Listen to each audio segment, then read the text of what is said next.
होते हैं जो पीठ दिखाकर भागते नहीं हैं, उन लोगों को परेशान किया जाता है, उनके परिवारों को परेशान किया जाता है। डॉक्टर रूपेश भाई के बेटे को गिरफ्तार कर लिया, परिवार को प्रताड़ित कर रहे थे। महेंद्र यादव में उनकी पत्नी को उठाने की बात हो गई थी और बहुत सारे साथी हैं, सब लोग परेशान थे। तो सबसे पहले तो ग्रेटर नोएडा में तो ये अग्नि प्रज्वलित हो गई थी 2006 से, लेकिन नोएडा में मजबूती से जो धार दी वो मेरे बड़े भाई खलीफा जी ने धार दी। वरना हमारे मन में ये हमेशा पीड़ा रहती थी कि ये लोग एसी के लोग हैं, इनको कंपनसेशन मिल गया है, किराएदारी शुरू कर ली है, मुआवजे मिल गए हैं, ये लड़ाई नहीं लड़ सकते। तो पहली बार लगा कि नोएडा की धरती पर भी किसान आंदोलन कर सकते हैं और मजबूती से लंबे समय तक आंदोलन कर सकते हैं और उससे किसानों की समस्याओं का समाधान करने की उनके अंदर भी अब जज्बात आ गए। हम लोग तो लगे रहे। इसी कड़ी में सोरेन प्रधान जी का बड़ा नाम उभर के आया और जब हम चर्चा करते हैं, पवन भाटी हैं, सुमित जी हैं, उमेद भाई हैं, तो प्रधान जी के बाद भी यह चर्चा होती है कि प्रधान जी पर कोई दाग नहीं है। पूरी ईमानदारी के साथ वो व्यक्ति किसान आंदोलन में अपने आप को समर्पित करे हुए जी और बहुत सारे साथी जो आज इस वर्तमान प्रांगण में नहीं है।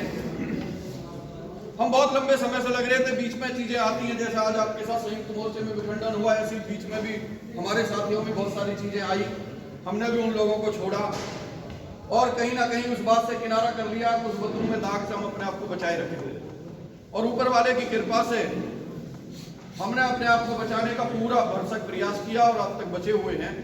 चाहे हाई कोर्ट में पैरवी की बात हो, अधिग्रहण रद्द का मामला रहा हो, ऐसा कोई मुद्दा नहीं था जिस मुद्दों में हम सम्मिलित नहीं रहे हों। जब नोएडा, ग्रेटर नोएडा और यमुना विकास प्राधिकरण के कंपनसेशन का मैटर हुआ तो बहन कुमारी मायावती गौतम बुद्ध नगर यूनिवर्सिटी में आई हुई थी। हमारा लगभग 150-200 लोगों का, किसानों का एक प्रतिनिधिमंडल रास्ते में रुक करके बहन जी की वेट की और जैसी भाई हम लिखित में वो ले गए और उसके बाद हमने जो नारेबाजी की तो वो पूरी पुलिस और प्रशासन भाग के आया। हमने कहा उनकी बहन जी की अब जिंदाबाद कर दो, तो बहन जी उतर के आई और उन्होंने वो कागज लिया। उन्होंने कहा 1 हफ्ते में मैं जो है कमेटी बना दूंगी और एक महीने में ये निस्तारण हो जाएगा। देवेंद्र चौधरी कमिश्नर मेरठ के रहे, उनकी अध्यक्षता में कमेटी बनी। कनकौर ब्लॉक में इतनी दूर जाकर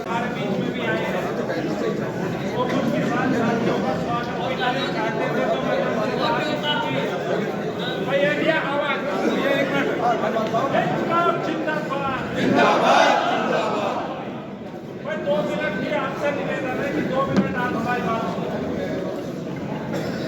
तो हमने उनसे ये बात कही थी कि आप सीधे वहीं आ जाना, वहाँ जो वकीलों का हमारे साथियों का प्रोग्राम है उसके बाद अब जो 10 मिनट में उसके बाद अपना प्रोग्राम करेंगे तो हमारे टीकम भाई से जी उसको करेंगे।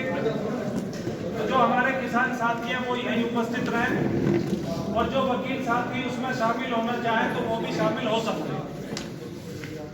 एक बात तो ये है। दूसरी बात यह है कि हमारे जो चारों पदाधिकारी साथी हैं निवर्तमान और वर्तमान, उनका भी संबोधन हमें सुनना है। उससे पहले केवल हमारे एक साथी आपके बीच में 2 मिनट बात रखेंगे और उससे पहले केवल आंदोलन के जरूरी मुद्दे के बारे में मैं आपको जानकारी देना चाहता हूँ। आंदोलन स्पष्ट तौर पे बहुत मजबूती के साथ केवल 2 मुद्दों पर यह आंदोलन हमने शुरू किया, बल्कि 3 मुद्दों पर शुरू किया था। हमने एक कमेटी बनवाई थी लड़कर राजस्व परिषद के चेयरमैन की अध्यक्षता में गौतम बुद्ध नगर के अधिग्रहण प्रभावित किसानों के संबंध में 21 फरवरी 2024 को दिल्ली कूच के कार्यक्रम के कारण एक कमेटी का गठन माननीय मुख्यमंत्री कार्यालय से हुआ। उस कमेटी के सामने हमने पूरी मजबूती से पैरवी करी। कमेटी ने सभी समस्याओं पे अपनी रिकमेंडेशन दिए। वकील साथी भी बड़ी संख्या में, चूंकि अधिग्रहण प्रभावित परिवारों से आते हैं तो उनका भी जानना ही बहुत जरूरी है। आबादी के संबंध में कमेटी ने यह बात कही है कि तीनों प्राधिकरण में आबादी के जितने भी प्रकरण हैं, जैसे हैं जहां के आधार पर आबादी नियमावली के दृष्टिगत कल करीब 45 मिनट हमारी सोरेन प्रधान जी की, मेरी और सुखबीर खलीफा जी की, लोकदल के कुछ नेताओं के साथ, आदरणीय इंद्रवीर भाटी भी उसमें शामिल थे, और स्पष्ट तौर पर उन्होंने निर्देशित किया कि जिले में जितने भी आबादी के प्रकरण हैं वो शीघ्र अति शीघ्र वो जो खत्म होने चाहिए। इसके अलावा और बहुत सारे ऐसे इश्यू हैं जिसकी डिटेल में मैं नहीं जा रहा। मसलन है हमारे प्लाटों पे हाइट बढ़ाने का इशू है। नोएडा में अतिक्रमण के कारण जिनके प्लॉट नियोजित नहीं हुए उसका एक इशू है। नोएडा में जो प्लाटों की सीमा है नियोजित करने की 450 मीटर आबादी की, नियमितीकरण की सीमा वो 1000 मीटर कराई गई है। तो कमेटी के रिकमेंडेशन तमाम आबादी का उसमें एक बड़ा मसला, लेकिन आबादी के अलावा और जितने भी मसले हैं उन पर उसकी कमेटी की रिकमेंडेशन पॉजिटिव है। और जब अभी जो आंदोलन हमने अभी किया, उस आंदोलन के परिणाम में मुख्य सचिव ने आकर के यहाँ एक समीक्षा की है और 2 दिन समीक्षा माननीय मुख्यमंत्री ने की है, और स्पष्ट रूप से तीनों प्राधिकरण के अधिकारियों को सख्त हिदायत के साथ ये निर्देशित किया है कि दुबे कमेटी की सिफारिशों को अक्षरतः 1 महीने में लागू करो। उसका एक्शन प्लान भी बन गया। एक बड़ी समस्या तीनों प्राधिकरणों में जो प्लॉट अभी तक नियोजित नहीं हुए उसके लिए भी टाइम प्लान दिया 1 महीने। शिफ्टिंग के संबंध में जो शिफ्टिंग के केस थे वो पिछले 5 साल से अटके हुए थे, उसका भी एक लेटर आ गया। कल ये बात भी स्पष्ट रूप से माननीय मुख्यमंत्री जी के साथ तय हो गई है। भाई 1 मिनट जरा कुर्सी मत सरकाओ, बहुत इंपॉर्टेंट है।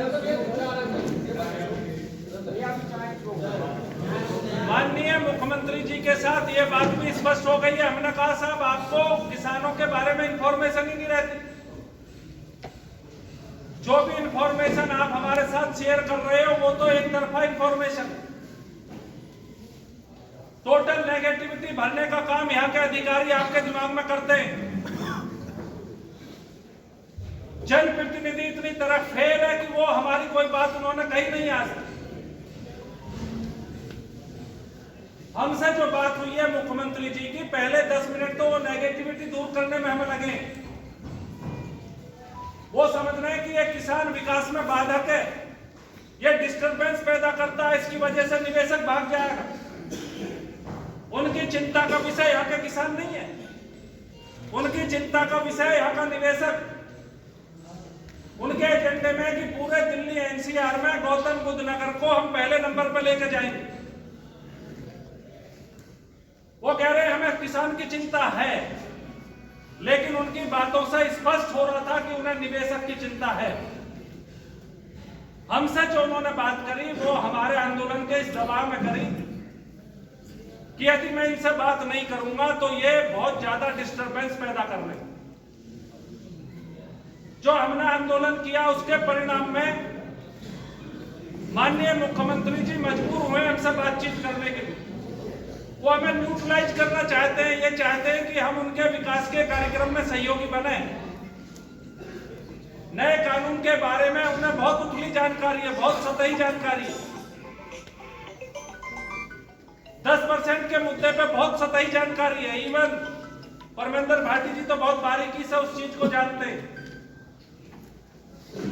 नए कानून के बारे में जो कोर्ट के आदेश हैं, उसकी जो बैकग्राउंड है, उसमें जो कमेटी बनी है, उसकी जो रिकमेंडेशन है, उसके बारे में उन्हें कतई कुछ भी नहीं पता और उनकी गलती नहीं मानता।